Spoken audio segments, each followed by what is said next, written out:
Friends, Anu's beauties വേൾഡിലേക്ക് എല്ലാവർക്കും സ്വാഗതം. ഇന്ന് ഞാനൊരു പുതിയൊരു ബ്യൂട്ടി ടിപ്സ് ആയിട്ടാണ് വന്നിരിക്കുന്നത്. നിങ്ങൾക്ക് എല്ലാവർക്കും ഉപകാരപ്പെടും. വീഡിയോ കാണാൻ മറക്കരുത്. വീഡിയോയിലേക്ക് പോകാം. അപ്പോൾ വൈറ്റമിൻ സി സിറം യൂസ് ചെയ്യുന്നവർ വളരെ ശ്രദ്ധിച്ച് മാത്രം യൂസ് ചെയ്യുക. ഇപ്പോൾ എൻ്റെ സ്കിന്ന് നിങ്ങൾ കാണുന്നുണ്ടാവും, കണ്ടോ, നല്ലോണം കുരു റാഷസ് ഒക്കെ വന്നിട്ടുണ്ട്. അപ്പോൾ വൈറ്റമിൻ സി സിറം നമ്മൾ ഡയറക്റ്റ് നമ്മൾ യൂസ് ചെയ്യാൻ പാടില്ല എന്നുള്ളൊരു തെളിവാണ് ഈ കാണുന്നത്. മറിച്ച് എങ്ങനെ യൂസ് ചെയ്യണമെന്ന് ഞാൻ പറഞ്ഞുതരാം. നമ്മളുടെ ഫേസ് നല്ലവണ്ണം ക്ലെൻസ് ചെയ്ത് ക്ലീൻ ആക്കിയതിന് ശേഷം വൈറ്റമിൻ സി സിറം നിങ്ങൾ യൂസ് ചെയ്യുക. ഓയിലി ആയിരിക്കാൻ പാടില്ല, നന്നായി ക്ലീൻ ആയിരിക്കണം നമ്മുടെ ഫേസ്. അതിൻ്റെ മുകളിലേക്കായിരിക്കണം നമ്മുടെ വൈറ്റമിൻ സി സിറം യൂസ് ചെയ്യേണ്ടത്. അതും ഡയറക്റ്റ് നമ്മൾ കൈ വെച്ച് തേച്ച് യൂസ് ചെയ്യാൻ പാടില്ല.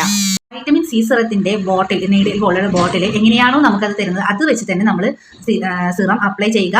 എന്നിട്ട് രണ്ട് വിരൽ വെച്ച് റബ്ബ് ചെയ്ത് കൊടുക്കുക, അല്ലെങ്കിൽ ടാപ്പ് ചെയ്ത് കൊടുക്കുക. അതാണ് ചെയ്യേണ്ടത്. ഒരിക്കലും കയ്യിലൊഴിച്ച് തിരുമ്പി തേക്കാൻ പാടില്ല. അതൊക്കെ നന്നായി ശ്രദ്ധിക്കണം എല്ലാവരും. അപ്പോൾ വൈറ്റമിൻ സി സിറം യൂസ് ചെയ്യുന്നവർ ഇതുപോലെ ചെയ്യാൻ എന്നാലേ റിസൾട്ട് ഉണ്ടാവുകയുള്ളൂ.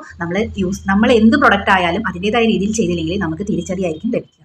അപ്പോൾ ഈ ഒരു ടിപ്സ് നിങ്ങൾക്ക് ഉപകാരപ്പെടുമെന്ന് വിചാരിക്കുന്നു. അടുത്തൊരു വീഡിയോ ആയിട്ട് വരുന്നവരേക്കും ബൈ.